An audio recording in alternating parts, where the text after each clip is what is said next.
Look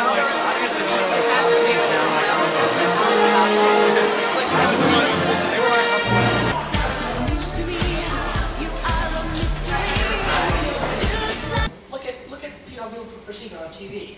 Try to weigh, pros and cons, things like that. So, since it didn't say real law or good law or Supreme Court law or anything, we thought it was about television law, not LA law, although we had that perhaps will be our case change. But we feel that there's two programs on about the law, and we think one's better than the other. So the case the government presents to the opposition today, in hopes that it won't be a boring law case, is that the People's Court is better than the judge. And we prepared it in 9.5 minutes. It had nothing to do, no library research involved, no specific knowledge here. Now, just in case the opposition hasn't seen either show, they should lose. But, since we do have plenty of time, we have it. So the first point is really just background. And let's talk about, well, the People's Court is Judge Wapner. Everyone knows Judge Wapner. We all ultimators want to be Judge Wapner one day. We have Rusty and Doug Llewellyn interviewing people. Judge Wapner, he solves actual small claims court problems at a show. It's not reenactments like the judge. People actually come in, they have cases pending in the county, the blurb that Rusty said, or Doug Llewellyn says at the end, they have actual cases pending, and they're actually resolved on the show. It's sort of a binding arbitration on TV. The judge, on the other hand, they reenact civil cases, things like divorces, things like child abuse cases, things like, I don't know, it's just weird, different, boring, and we, the government, have a slight bias here. We think it's really bad. But they just reenact civil cases, and it's sort of dreary, and it's a divorce, and most of us aren't getting divorced. So the judge solved real things. I mean, Wapner is an actual real event, and the judge is prepared. There are 3 or 4 real reasons why People's Court is better than the judge. First is quality. Second is educating the public. First was background. I messed up. Second was quality. Third was educating the public. Fourth was entertainment. Fifth is the precedent, without which no debate would have to be converted. And the first argument is quality. If you watch the show, Madam Speaker, and I assume you do because you want to be an informed part of the electorate, if you watch the show, you notice that the actors are really terrible, because they have to portray this thing. They have to say these specific lines. But in the People's Court, they don't act. In the People's Court, it's the actual litigants, it's the actual defendants. Everything is right there. It's real. It's believable. That's sort of the linchpin of the government cases. It makes the whole thing believable. And the judge, on the other hand, things are predictable. It's not like a soap opera. It comes in and the case is really clear-cut, A beat up B or whatever. And as the case goes on, lo and behold, A didn't beat up B, C beat up B. And everyone goes, oh, wow, it wasn't that clear-cut after all. And you never watch the show again because it's so darn boring. And the quality is much lower because it is staged, because it is pre-enacted, pre-written. The next one we have is the idea about educating the public. Because we are talking about people perceiving the law on TV. I think TV has the possibility to educate the public. There are the exceptions like a Teenage Mutant Ninja Turtles. But here's a good example where people can learn about society, people can learn about the law. And we feel they can learn a whole lot more from the People's Court than from the judge. Realizing the People's Court, it deals with real issues. It deals with issues that are probably, that very likely can happen to them. Things like you have a problem with your cleaner because you got your suit back, and instead of being white now it's blue. It has 3 legs in it and it's missing an arm. And people want to know how do they deal with stuff like that, how do they get this conflict resolved. So it deals with real issues, things that's really likely to happen to them. The judge is high drama, it's not real, it's distant from these people. It's like these soap operas or these trash novels where you see the guy on with no clothes in the front, like this and the woman like this. And they pick cases that are going to be really, really, dramatic or something, but aren't realistic. They don't have a lot in common with the average person watching TV. So we think that people learn more from the People's Court because it deals with them. It's the People's Court. All of us, we the people, Madam Speaker. Reason enough. The next point we have, and we think TV wouldn't be complete without this, is entertainment. As I said, the judge is boring. Madam Speaker, in the People's Court, there's a whole bunch of characters. It's not just the judge. There's Judge Wapner. There's Rusty the bailiff. He's my favorite character. Someone knows if he's ever had to use that gun of his. There's Doug Llewellyn, who always asks, so, how'd you feel about losing the case? I feel like a fool on network TV. Well, I kind of wish they'd gone the other way. It's entertaining because it is spontaneous. It is spur of the moment. Madam Speaker, anything can happen. I watched the show, and just tempers flared up, and Rusty had to come out and pistol whip a couple of people to get him into shape. Because it's unstaged, because they don't have actors who have to say a certain line and get a certain effect, and they put in a dramatic pause and play ominous music, Like, he's hiding something. Duh, you idiot, you're watching TV, you can't follow what's going on. Because it's real, because it's on stage, it's more entertaining. People feel like they're more connected to it. It's suspense, it's unscripted, it's cool. And lastly, Madam Speaker, the all-important argument. The argument without which any debate rounds would be incomplete. The precedent argument. Mr. Speaker, precedent. Judge Walker was there first. He's been doing it longer. If there were any problems at the beginning, he's worked them all out by now. Mr. Speaker, Judge Walker is a one-man justice machine. He can, he goes through 3 or 4 cases in half an hour. The judge only does 1. If you want to talk about more justice per minute, Judge Walker is 3 to 4 times as efficient at doling out justice than the judge. I realize, since these are real cases and not reenactments, the judge's his efficiency drops to 0. Cost-benefit analysis, Madam Speaker. I guess it's precedent/cost-benefit analysis. The Walker is a more efficient means of dispensing justice than the judge.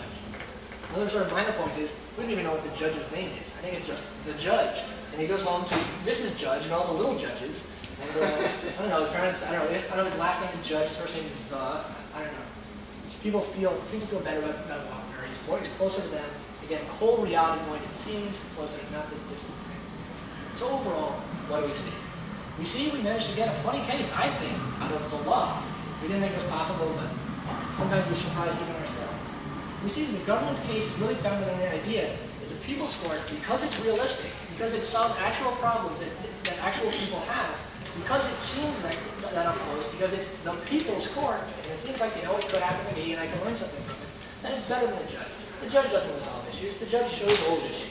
It doesn't seem like anything that could happen to you, it's predictable, the acting is bad, and they don't have Rusty the villain.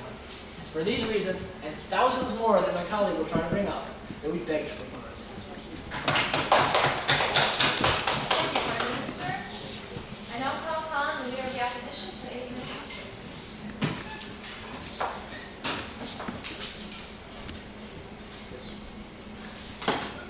No problem, Mr.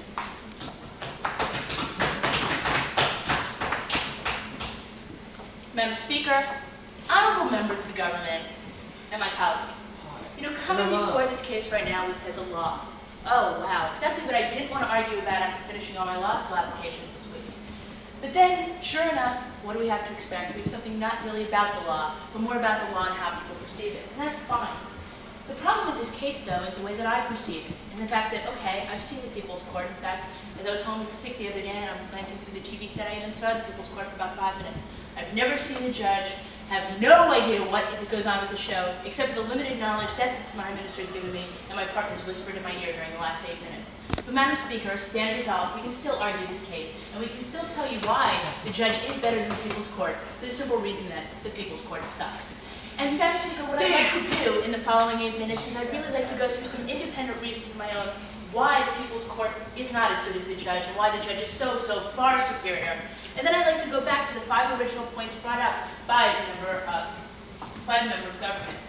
But one thing that I think we should keep in mind here is the different types of courts that these are. And the People's Court is much more of a small claims court. It's actual cases that are simulated on television. The litigants are real, everything is, as the Prime Minister pointed out, is binding. But what happens at the judge? The judge is not a real court, and they never say that they are. They never make any pretenses that they are a real court. But what happens there is it's sort of a dramatization of a family court. And the types of things that are brought up here is much more realistic than what the People's Court is, in the sense of the entertainment value is so much better. So let's go to our independent reasons. The first one, the People's Court increases litigation. And Madam Speaker, if you look at the People's Court, and if we look at the People's Court for what it is, which is a real court, and the fact that they advertise themselves as a real court, and they tell people that these are real disputes that are being brought about, what are we doing? We're telling people that if you have a conflict, if your parrot goes over to somebody else's lawn and pisses on it, you should bring it to court. You should litigate it in your own house. I mean, you should have a nice little sit down and talk about it and figure out a way to do it. But no, what the People's Court is encouraging people to do, and this is very important, Madam Speaker, it's really one of the key oppositions to this case, is that the People's Court encourages people to bring everything to litigation. It encourages them to take their small penny claims to litigation. And Madam Speaker, we would say this is very bad. Because all you have to do is simply look at our society and simply look at one of the biggest problems that occur with our legal system, that occurs with our court system, and simply see that we are overburdened, that we are litigating far too much, that we are much too of a litigious society. We simply litigate too much, and the people's court is one of the biggest problems of this. And Madam Speaker, it's not that I'm bringing in specialized knowledge, it's not that I'm bringing in these cases, because if anything, the judge is specialized. Is that I've even read an article about how it said that ever since the People's Court came up, the amount of people that are going and bringing their suits to small claims courts has been encouraging people to litigate.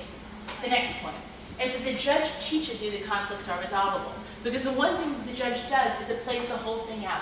It gives you the entire thing, and it really shows you in the end how things are resolved much more peacefully than with the People's Court, which is simply how people storm out of the courtroom, and a lot of times they're not resolved in exactly the way that either side are happy with.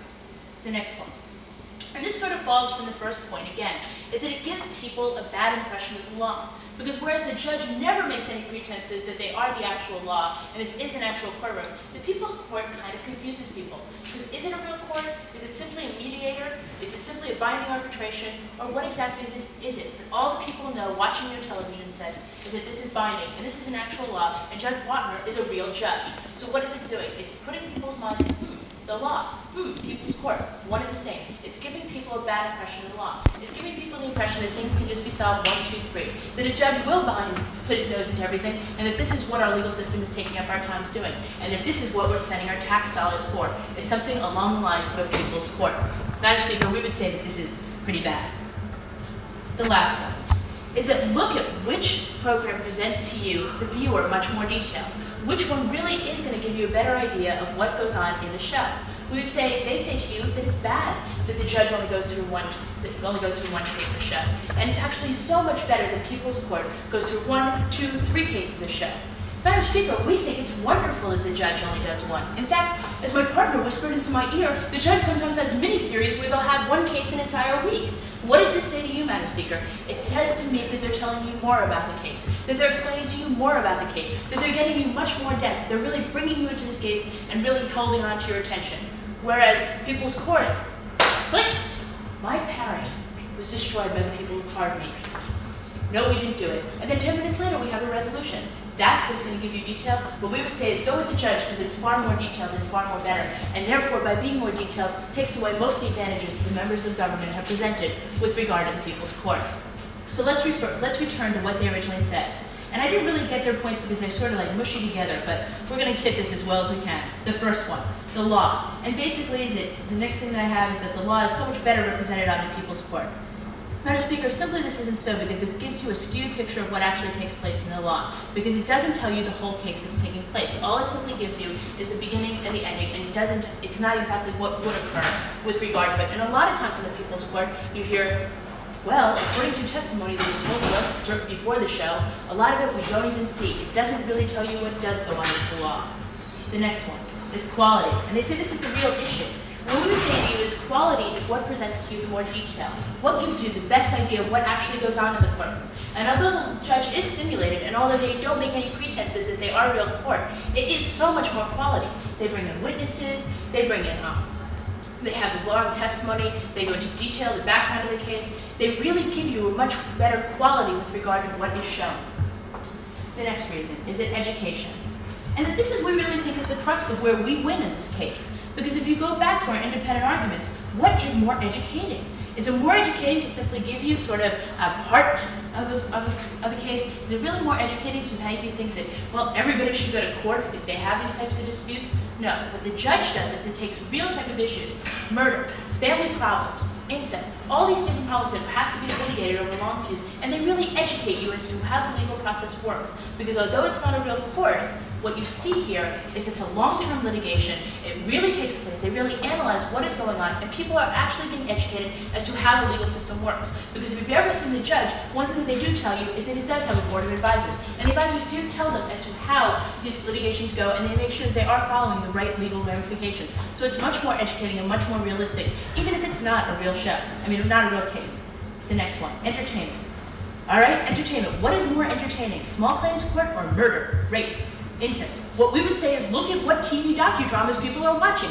Obviously, the judge is much more entertaining. It's letting people see what they want. They don't want to see about Molly's parrot going into Stephen's backyard. What they want to see is the cases the judge I know, I was glued to my TV set. What they really want to see is what the judge is presenting to people, and that is so much far more entertaining. And the last thing is that they're doing it longer. Well, you know, Madam Speaker, we're a team that likes to move with the times. And what we'll say is, the reason that they're doing it longer, the one way that we can tell that they're doing it longer, is it's stale. Judge Wapner is so stale that he can't even stay in his own courtroom, and now he's bouncing from state to state so he can show you different types of litigations from around the country. The reason he's doing this is because he's searching, Madam Speaker. His ratings are dying, he's stale. No one wants to watch him anymore. What people want now is action. They want good types of things that are going to educate them. They want the detail that the judge is giving them. Precedent does not stand on their side, only staleness does. So, Madam Speaker, what we would say to you is, they might have Rusty the Bailiff. We've got a lot of cute law clerks and also a law reporter. What we would say to you is, they say that they have realism, they say they have the educational value. What we'll say to them is that they have quick case, half-minute cases that don't even give you a realistic portrayal of the law. We beg to oppose. Thank you, Leader Roth. I now call upon the member of government for 8 minutes.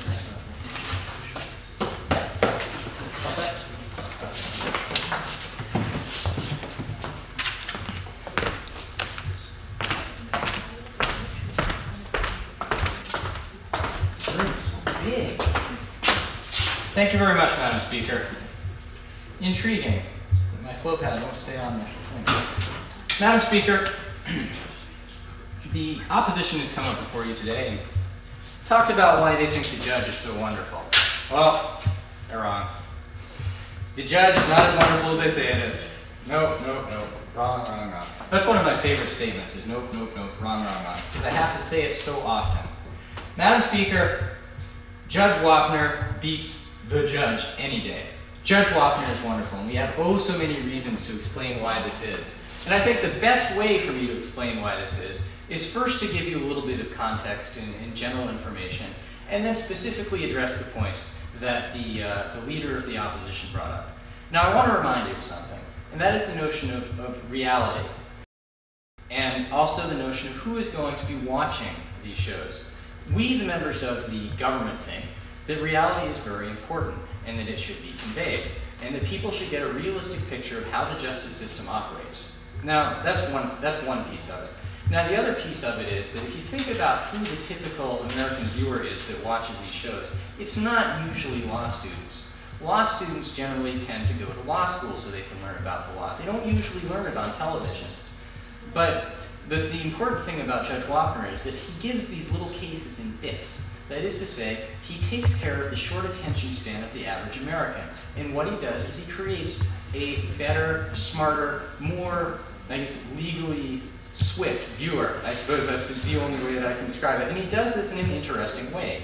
He does it by bringing people into his courtroom and helping them solve their problems. And in the process, what he does is he explains general principles of law to them.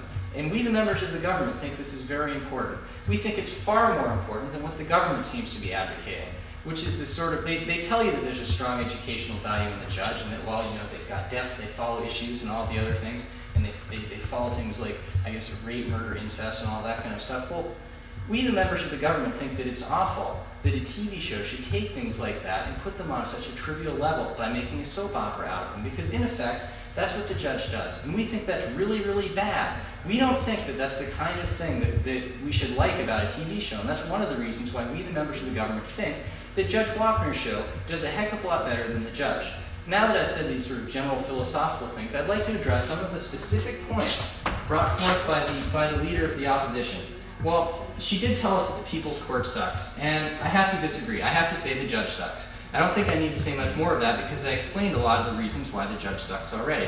But I'll spend more time explaining why the judge sucks and why Judge Wapner, Dustin Hoffman's hero in The Rain Man, is such a wonderful person. Yes, even The Rain Man watched Judge Wapner. We think that that's really terrific.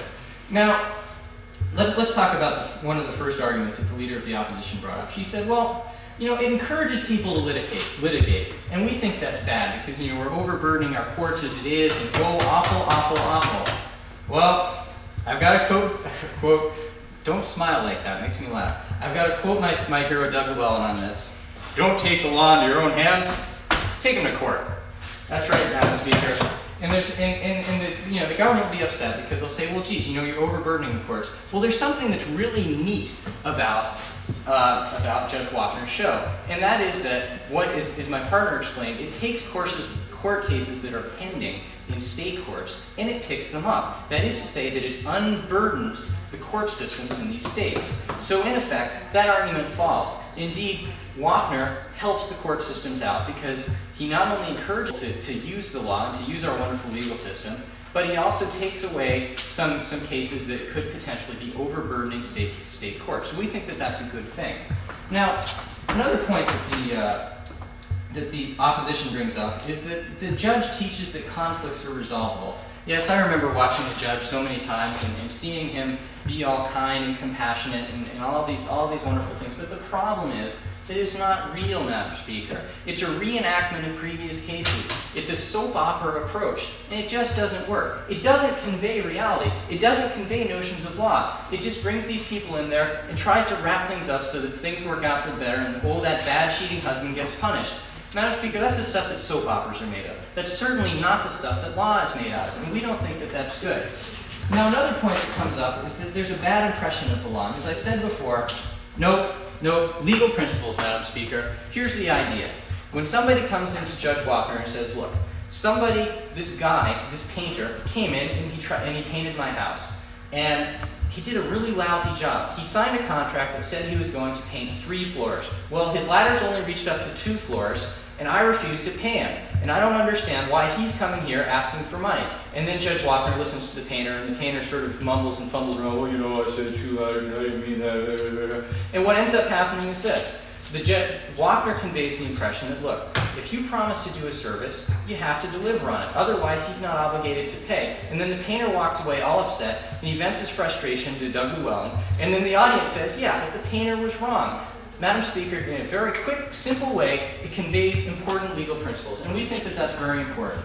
Now, I have to disagree with the next point that the opposition brings up about depth and attention and all that stuff. As I explained before, it's all soap opera and melodrama. There's not much depth to that. And furthermore, what we, the government, think is important is that diversity of experience I was talking about earlier. That is to say exposing in short bites people to a bunch of different legal problems that people come against and seeing how Judge Wapner handles them. He doesn't drag you out for weeks and weeks trying to make you wonder what's going to happen in the next episode. No, no, no, no, no. He just teaches you a lesson, quick, good, and simple, just like they do back in New Hampshire where I come from. Now, the other thing is that they can, well, I talked about how Wapner cuts things out because, you know, as I said, but at least he explains what he does before he does that. We think that's good enough. And I think I also have to address something about professionalism of Judge Wapner.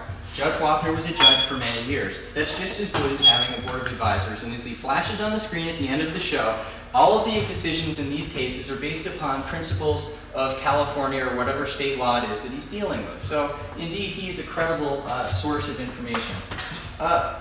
Wapner's stale. No, he's interesting. Joel and I laugh when people come on the screen and they complain about silly things, like the painter who says, "Oh, come on, I should be paid if I paint I should get 2/3 if I paint a house. I mean, come on, why can't I have 2/3 at least? I got 2/3 of the work done." No, no, no, sorry, doesn't quite work that way, Madam Speaker. Wrong, wrong, wrong, wrong, wrong. So let me just go back a little bit. I think the important thing that you have to remember about the government's case is, well, apart from us being right about Judge Wapner, is the simple fact that Judge Wapner does something to teach people things. And we, the members of the government, think that's very important. We don't trivialize things that are traumatic in people's lives, like divorces, rape, incest, and all that other stuff. We think that those things are bad, and we don't think that those things are the best source of entertainment for people. I mean, if you enjoy watching that, fine, watch the soap operas, but I mean, Judge Wapner's better. I mean, he's more fun, okay? Now, just remember this. Judge Wapner is not prepackaged. Judge Wapner is real. The judge is not. So for all these wonderful reasons, and because Joel tells really funny jokes, why don't you side with the government? Thank you. Boy, knock this into a bottle, too. I'm sorry. Thank you. I now call upon the member of opposition for his 8-minute constructed.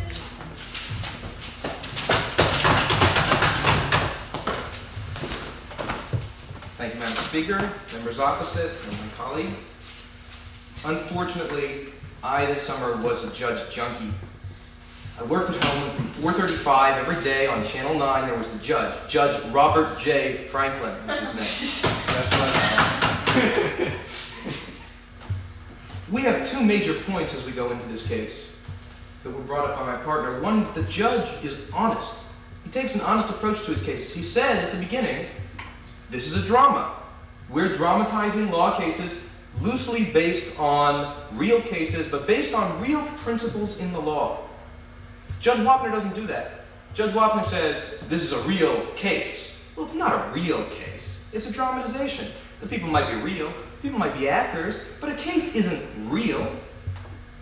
Now, the member opposite said that Judge Wapner was better for this reason, that Judge Wapner was better because he's real. But we say, which is the judge that's better? Which is the judge that's more honest? We would say that the honest judge presents a better view of the law. The honest judge presents a better view of reality. They said that we should watch these shows to educate, and that we're not trying to educate everyone. They're trying to educate people like me, who have nothing to do but stay at their house from 4:30 to 5 on Channel 9 every day. Well, I think that Judge Robert J. Franklin has more important things to teach us. Judge Wapner teaches us that if you have a little problem, a problem that's usually not very real, then you can take it to court, and it'll be done like that.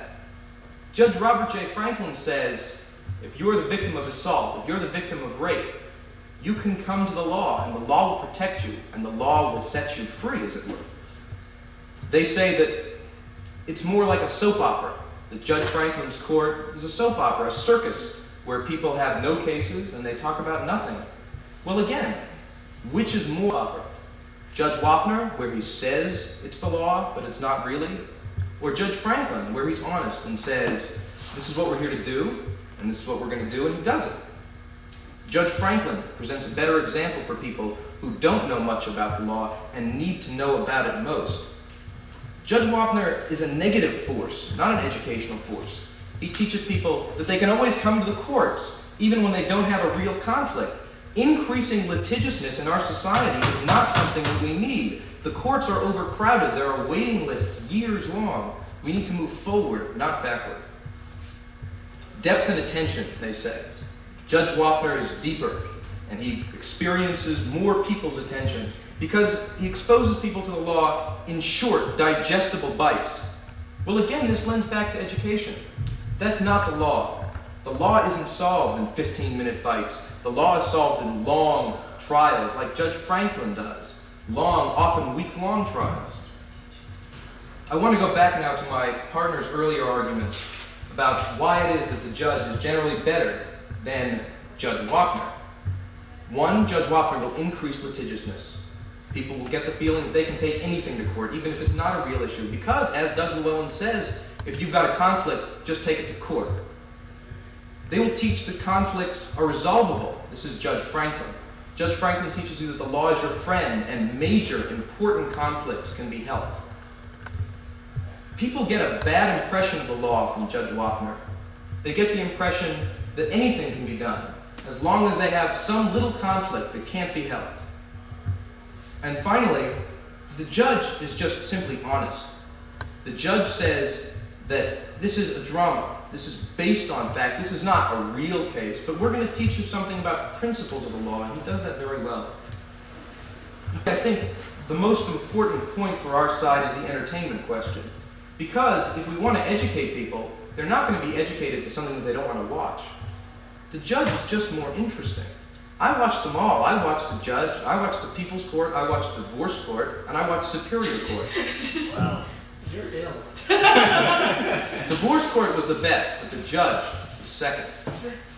Because the judge takes on issues that I care about. I really don't care about whose parrot pissed on whose lawn. I care about assault. I care about murder. I want to know that the law is going to help people in need. And the judge does that. And the People's Court doesn't. And that's why people are going to tune into the judge. And that's why people are going to tune out the People's Court. And that's why they're going to learn more about the law from the judge. Thank you. Thank you. And now call upon the leader of the opposition for 4 minutes above.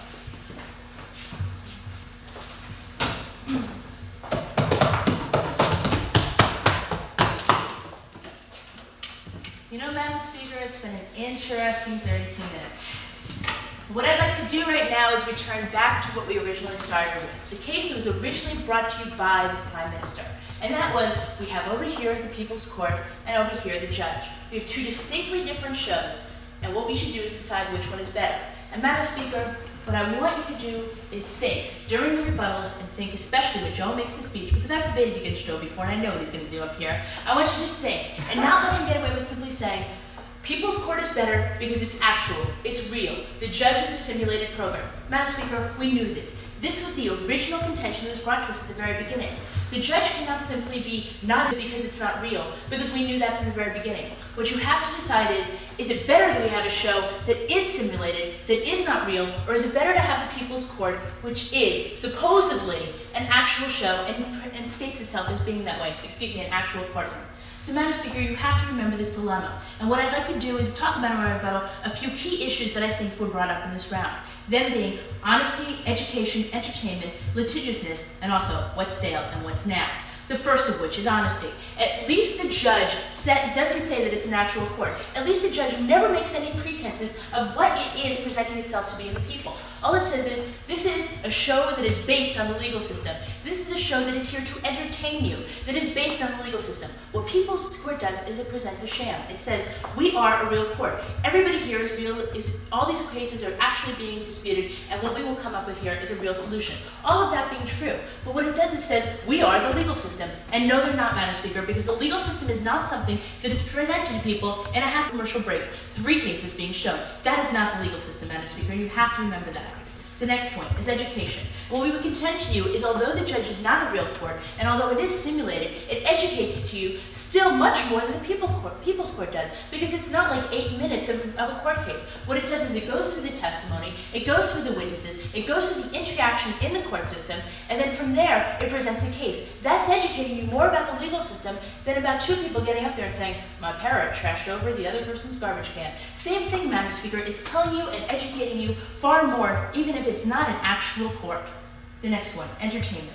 And Madam Speaker, we think it's really important that you remember what the purpose of both of these shows are. They're put on television to entertain people. They're put around the 4:30 slot right before you have dinner or in the morning when people are sort of just lounging out and want to be entertained. So what's more entertaining? An 8-minute case where 2 people just simply state their dispute and it's immediately ratified? No, Madam Speaker. What's more entertaining is the detail that the judge goes into. The fact that they will take a whole week to go into it. And it's more entertaining that they hit issues that people themselves are more interesting. Rape, murder, incest, all of these are things that, although it is sick, grabs people's attention and entertains them more. If for nothing else, the judge is far more entertaining, which is why Judge Wapner's ratings are going down. The next point. And we really don't want you to forget about this point, because the People's Court presents itself as a real court, because it does present itself as where real disputes are litigated. What it's doing is telling you, the viewer, hey, you have a small petty dispute? Come on, litigate it, bring it into court. And what they're doing is encouraging you to clog up our court system, something we don't need to take place, because this has happened over and over and over again in society. We've had a big problem with our courts being clogged, and what they're doing is simply saying, hey, let's increase this clogging. Let's become even more of a litigious society. And the last point, and probably what we think is the most important indication of really what the better show is the fact that the judge is booming in the ratings, is the fact that the judge is attracting viewers, is the fact that the judge, although it's been on a lot less than Judge Wapner, both of these gentlemen over here know exactly about it, and my colleague watched it every day for some unknown reason. What we would say to you is, the judge is obviously hot, the judge is obviously what is grabbing people's attention, and Judge Wapner is falling in the ratings so far that he's got to go seek other audiences and be his court everywhere.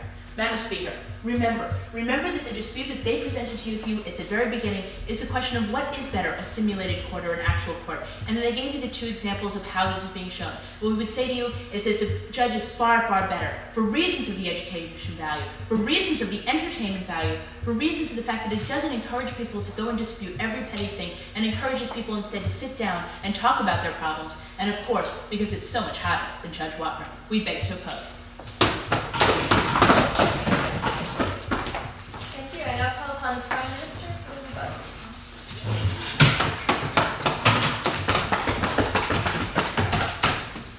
Thank you, Madam Speaker. Madam Speaker, the case has gotten a little bit cloudy. It's their fault. Madam Speaker, what I want to do in this case is go back, because the opposition suggested first, so we'll go along with it, is bring this case back to the original case, as we presented it, as we've argued it all along, and see what we've seen all along, how they just miss it. They try to attack it, but they just miss it. Madam Speaker, as we've said from the beginning, we're talking about the average viewer. We're talking about Joe Schmo. We're talking about Matthew Kagan, who's working at home, watching TV. Actually, we're not talking about Matthew Kagan, because I'll get to the elitist swine argument later.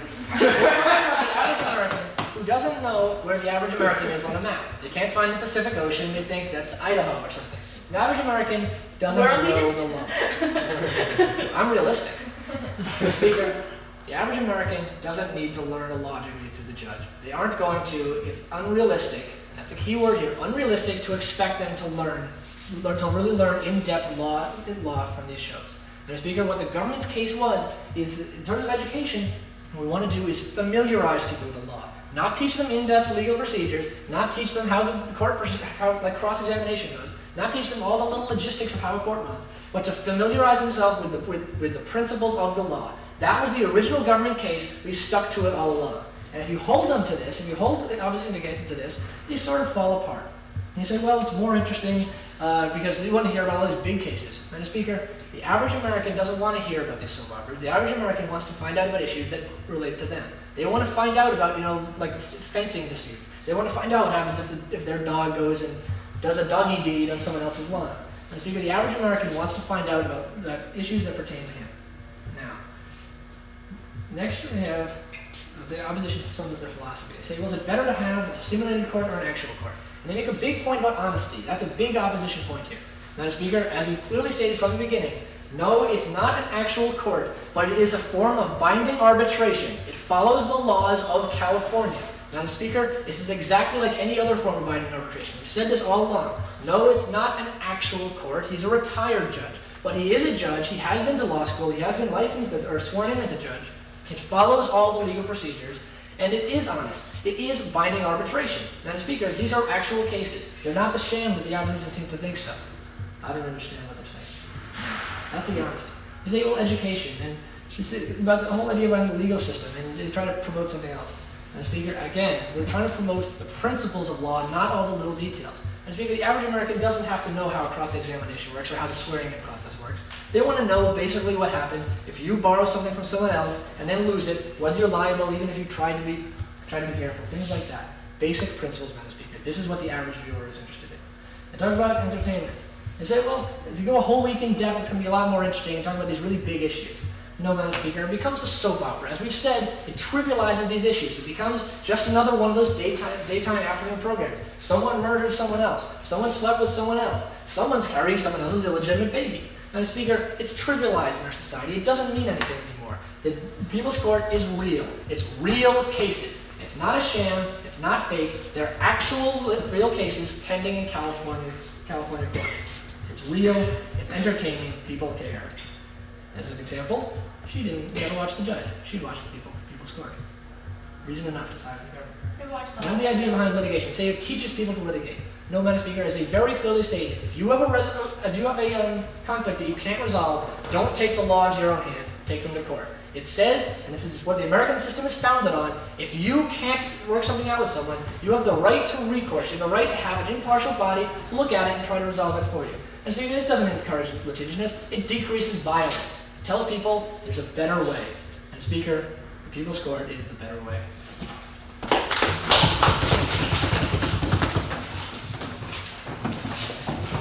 Thanks, Francis. Thanks a lot. Thanks a lot for joining us. Thank you for judging.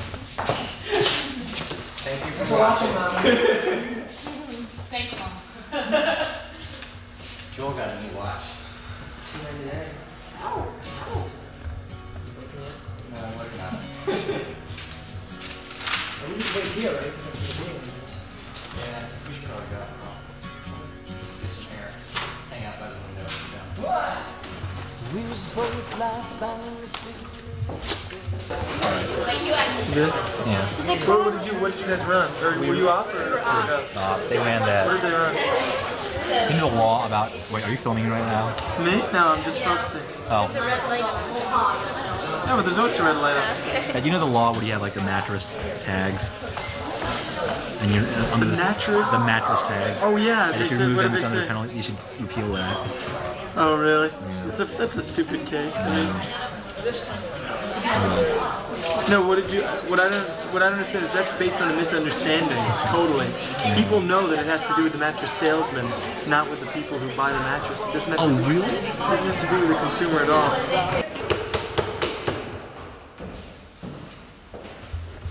Thank you, Madam Speaker.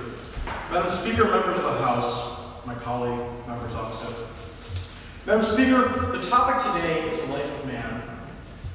And Andrew and I believe, obviously, Hobbes was a sexist pig, and we're going to interpret this a little more literally, or actually more figuratively, meaning the life of men and women, the life of people. And specifically, we're supposed to talk about the lives of people who have nasty, mean, brutish, and short lives. And Andrew and I were considering this. And as political science majors, as people interested in politics and the world of affairs of government, it seems to me, it seems to Andrew and I, that there is a life of a group out there. There's a life of a group in society whose life could perhaps be not any more nasty, brutish, mean, and short.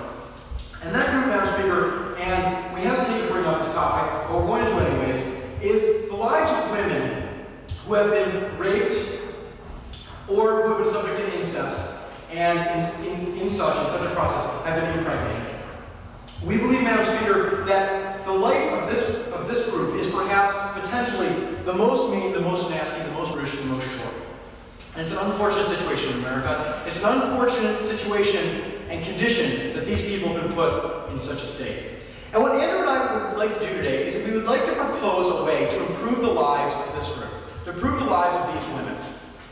Our case today is that the government should have income-based funding for abortion in the cases of rape and incest. In other words, women who have been impregnated because they've been raped or because they've been subject to incest by a family member who can't afford it, should have money from the government to have an abortion if they so choose. We have 4 reasons for this. I'll outline these in a broad overview. Our first point has to do with the fact that our case promotes justice and equality. Our second point is that it's good for the women. Our third point is that it's good for society. And our fourth point is that if you take a long-run overview, if you look at the long-term costs and benefits, our case is a good one. Let me discuss the first point. Our first point is our case promotes justice. You know, John Rawls spoke of a lot of things. What he spoke about was a need to have distributive justice. That in life, there are certain basic needs and certain basic liberties which everyone should have, and everyone has a right to have. The right to education, the right to housing, the right to clothing, the right to food. In other words, there are certain rights that we have as individuals that without, in other words, if we didn't have these rights, we couldn't exercise any of our other rights. There are certain fundamental basic needs that we have that we need to be able to exercise, and that the job of society was to provide these for everyone. Well, Andrew and I believe that society has a duty to provide women with the funding that we're talking about. And why is this? It's because although Andrew and I cannot perhaps lay out for you a specific listing of what our needs are, we can't tell you exactly what people's basic needs are, we do know one thing, and that is that everyone has a basic right to control their own body. Everyone has a basic right to health. And Andy and I believe today that nothing violates your privacy of control of your body, nothing violates your personal control over your being, than having someone force themselves upon you sexually and put a child in your body. And we believe that every person has a right to abort this child if they so want. In other words, if someone has been raped, if someone has been pregnant in the case of incest, they have a right in terms of justice to abort that zygote/fetus/cells. So Andy and I believe that everyone has a right to this. Everyone has a right to this because, Madam Speaker, members of the House, cameraman, we believe, Andy and I, that when a woman is impregnated as such, if she can't abort it because she can't afford to do it, she basically her life is ended. Her life has been nasty, brutish, mean, and short. Her life as she knows it ends. She no longer can do what she wants because she has to support this child, Madam Speaker. But even if she doesn't have to support this child, her life becomes emotionally scarred. She now has to bear a child that she didn't want to bear. She now has to bear a child that she didn't want from a man that she wasn't in love with, from a man that she had no commitment to. A man forced himself on her, not of her will, but of his. So Andy and I believe that there are a lot of emotional and physical and costs and scars associated with abortion. Excuse me, associated with pregnancy. Now our second point is that it's good for the woman. It's good for the woman, and this is indeed related to the first point. In other words, what we're doing is we're giving a woman a choice. We're saying, if you want to abort this child, which was foisted upon you by another, if you want to get rid of it and go on with life as you know it, then you have a right to do this, and we are giving you a financial option.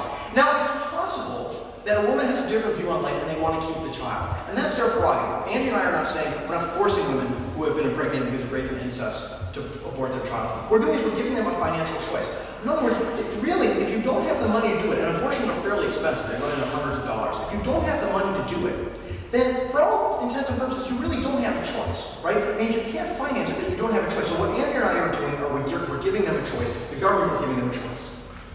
Now our third point is that it's good for society in general. And we have 3 subpoints under this.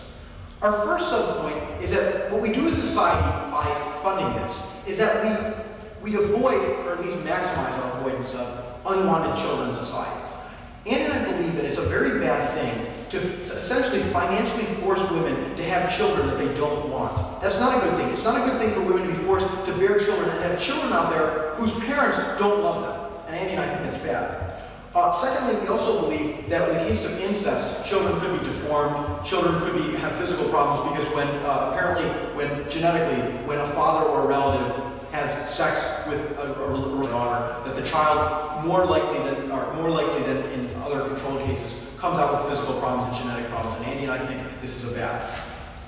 Now our final point we're good for society, and this falls into our fourth and final point of the round, is that in the long run, what the government is essentially doing is making a long-run investment. In other words, there's an economic value to doing this. What is that economic value? The economic value is essentially, what we're doing is we're preventing the long-run creation of children that are unwanted by parents. And in doing so, let me put it another way.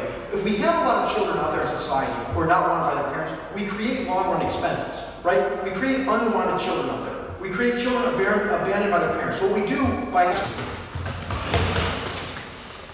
The government puts us in a wonderful position in this round. They asked us to argue against abortion at a liberal northeastern school. I thank them for that and take that into account when judging this case. Because a lot of the arguments I am going to make, you're probably not going to like. I don't know what you believe or what you think or what you feel, but assuming you're your average northeastern college student, you're probably pro-choice, you're probably pretty strongly that way. What the governor's going to argue in this round is that the rest of the country is not that way. And that while we cannot say that the country is overwhelmingly pro-life, in other words, it's not overwhelmingly pro-choice either. When the government makes a decision, it should make a decision that reflects the will of the majority of the people within the society. And we're not talking about allowing them to have abortions, we're talking about funding. And when should you fund? You should follow there is an agreement among the populace, among the constituency that you are representing, that this is the right track. When in times of these great deficits, when should you spend large amounts of money? When you know the people want it. And what's the point here?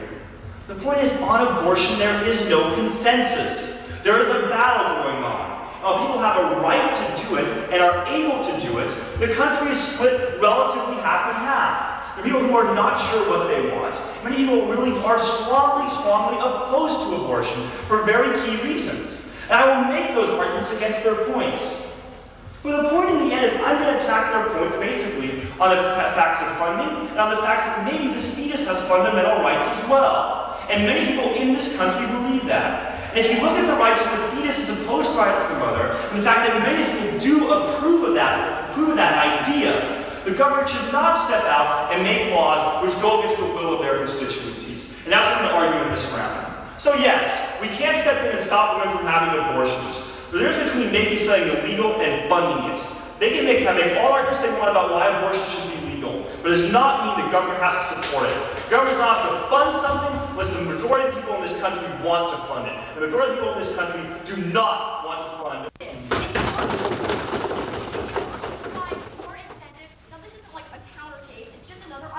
If you want to provide more incentive, this isn't the way to do it.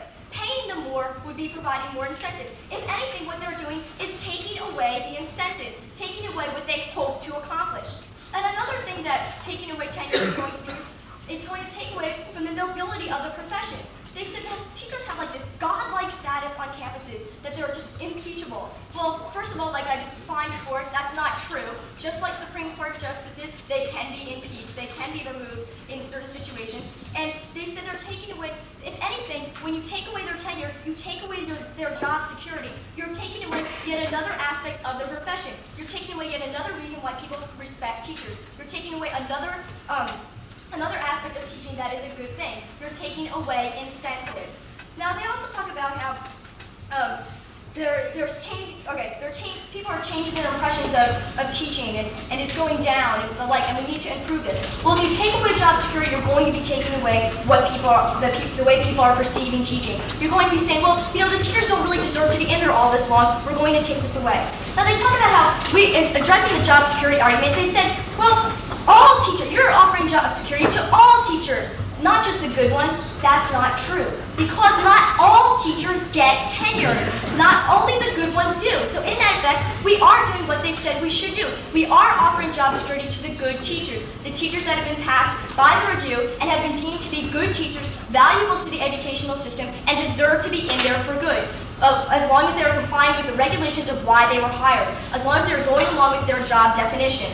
And they talk about how the youth versus those who are in there already. Well, frankly, it isn't as if we have all these people in there already and there are no more positions opening up, like I said already. But also, many of these old professors are dying. It's like this natural cycle. Some of them die before people come in.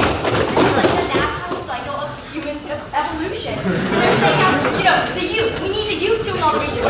Youth. They have more experience and these fresh ideas. The youth are so much better at doing this. Well, I don't think in every situation the youth are going to be better at doing this research. I think many times experience will dictate.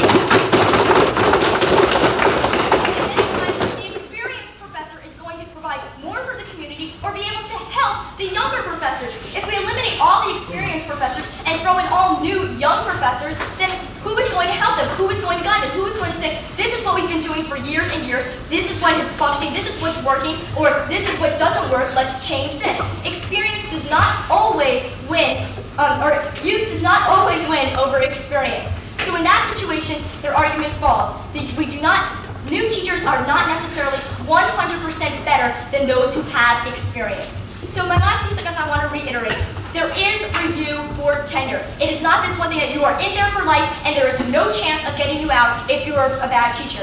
And most importantly, why are teachers doing this? They're not just all going to kick back and say, hey, I've got tenure now, I don't have to bother trying to publish.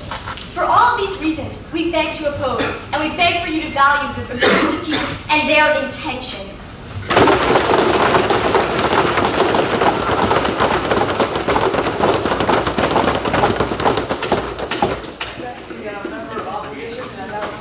Leader of opposition to deliver a 4-minute rebuttal. My name has no new arguments may be brought up.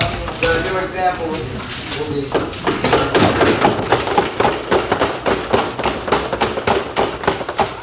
of like an APDA oxymoron. Believe it or not, I've been doing APDA debate for like 4 years, and I'm also contemplating a life profession outside of the legal profession. Believe it or not, I'm actually contemplating becoming a professor. Now, when I'm making this decision, I have basically what is it in it for me? What can I possibly gain from this? Well, lots of things. How will society view me if I become a university professor? Will I have this accorded status which will be really beneficial and everybody will admire me for what I am? Or will I basically be downtrodden and basically ignored? Well, the way we can measure that is, first off, monetary value. If society pays me a lot, if society is going to devote lots of resources towards my well-being, then I could accord that and figure out, I must be important to society. In addition, knowing that there's this whole notion of tenure, that once I achieve this goal, then yes, basically I'm kind of secure for life, that I kind of do have some sort of security in my job, that I will be forever as a professor, and in that case, that would be another incentive for me to become a professor. In addition, hopefully I do love the profession of teaching itself. So those are the ideas, those are the criteria which we each choose when we choose what sort of job profession we want to do. If we want to become a teacher, a lawyer, a doctor, how society views our profession. Now let me examine, there's basically three major arguments, and three major issues which this round will come down to. First off, there's the whole notion of universities and like what their functions are. In addition, this whole miscontrol over how the tenure system works. And finally, something that's right up Heidi's whole notion of sociology and job security, like the job market. Now first let's talk about universities. Exactly, universities aren't just here, I think we keep trying to reiterate, is universities are not just here to teach students. Yes, that's probably their most important goal, but they do a lot of other things as well, namely research things. And in those instances, there are times when you need a professor, somebody who has the official title of professor, being a total research specialist. In those cases, like granting them tenure is advantageous because they're there for life and they like to devote their whole lives towards research and they can become part of that university. And in those instances, you need tenure, you need that some sort of guarantee that they will indeed remain in there. But more importantly, the second big argument is this whole notion about regulations.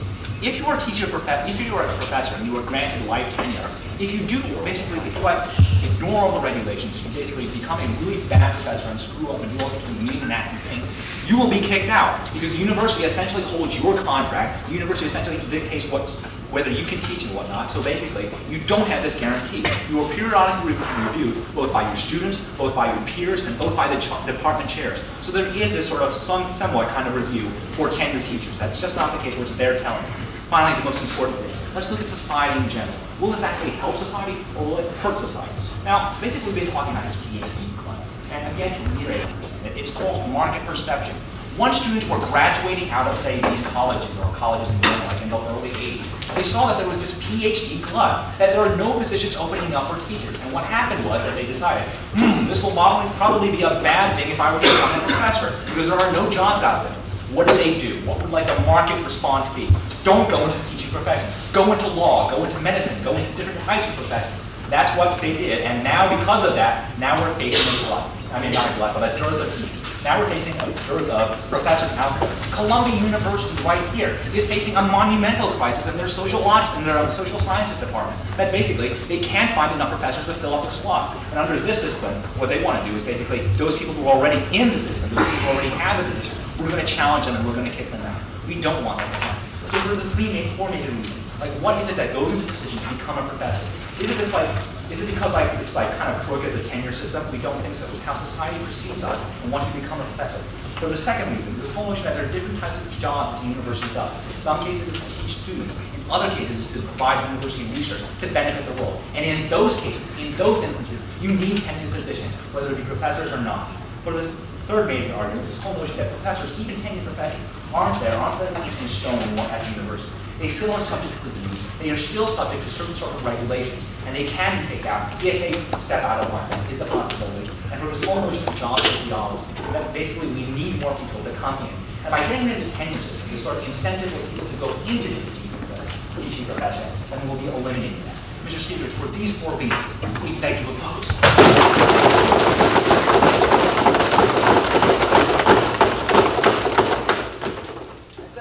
Opposition, and I'll call upon the Prime Minister to deliver the final speech of this time, reminding her that then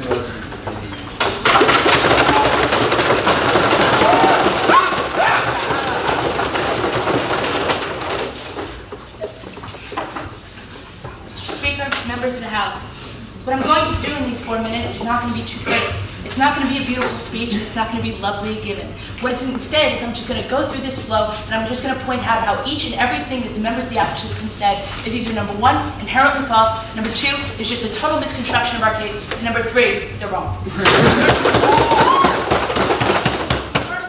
first thing that I told you is that I felt that the institution of teaching was very important. What I said was, let's not place the priority, and let's not place the inherent value on the people teaching, but no, let's put the inherent value on the institution teaching. What our case stands for is bringing about the best quality institution of teaching. We want to keep the institution of teaching to give to the children who are in college the best thing possible. What they're talking about is, hey, job security for those people. What we're talking about is the best teachers. The second point is incentive. And what we're saying is not for an incentive to have more people go into the teaching profession. What we're talking about, what is the greatest incentive to keep people being better teachers? The better incentive to keep people being better teachers, the best incentive to keep people being better teachers is to constantly review them, to constantly make them work, to constantly call into question whether or not they deserve to be teachers. Not to simply give them a blanket statement and say, hey, you're a teacher for life after 5 years. That just does not suit our purposes of what we need to improve the education system. The third thing, is a review system. And this really pisses me off. Because I don't know where they're coming from, but the review system that I've heard of from most colleges is not simply, well, if you do something wrong, then we can get rid of you. No, it's a lot tougher than that. It's not, there is no requirements that they have to keep office hours. There is no requirements that they have to keep on working with their students. There is no requirement that they have to keep publishing. There is no requirement that they have to hold interesting classes. The requirement is that they have to simply contribute to the college at a minimal standard. What we're talking about here is much greater than a minimal standard. What we're talking about here is having these individuals contribute to the college in the way that the college needs, whether it be publishing, whether it be being good teachers, whether it means being effective in that system. That's what we need right now. The next thing is the harm is job security. And fine, these individuals do deserve job security, but not all of them. Only the good ones. Only the good ones deserve job security.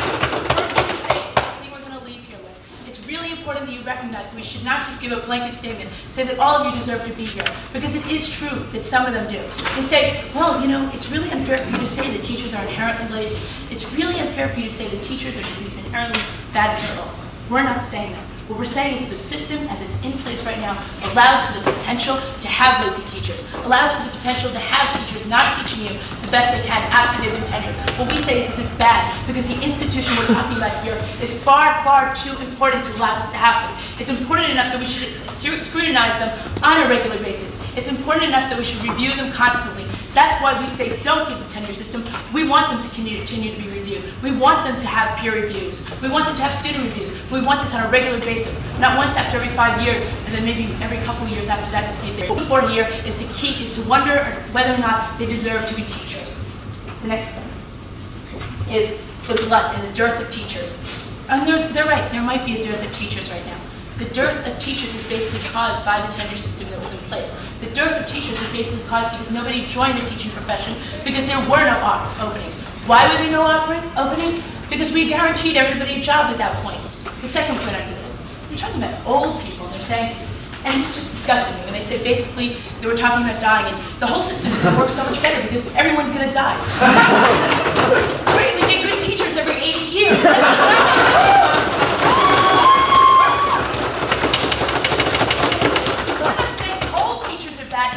What we're saying is that everyone should have a constant incentive to perform at their best potential. That's what we're saying here. We're not saying get rid of the old ones. We're saying make the old ones keep up with their profession. Make the old ones constantly review what's important. Time's out. What I basically want to say to you is maximize the institution that we're talking about. Bring about the best possible institution of teaching. Keep our children learning and keep them learning the newest methods and the best methods. We beg to propose.